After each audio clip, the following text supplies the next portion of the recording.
È un piacere ritrovarvi qui, grazie a tutte le persone che sono scese in piazza oggi con noi e a tutte le persone che da casa sono con noi con il cuore. Io mi chiamo Tessi Fora, è già la seconda volta che ho l'onore di essere qui al Pride di Treviso e... Grazie! Volevo dirvi due parole sul collettivo di cui faccio parte, il collettivo Drag House of Serenissima, che ha sede a Venezia. Noi siamo nate come realtà circa 2 anni fa, con la volontà di rendere Venezia un luogo, una città più queer e più transfemminista.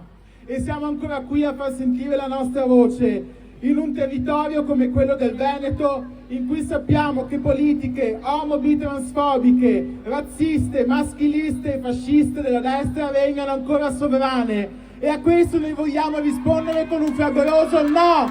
Basta! House of Serenissima è una piattaforma... che tra parentesi, mi raccomando, seguiteci, seguite le nostre avventure.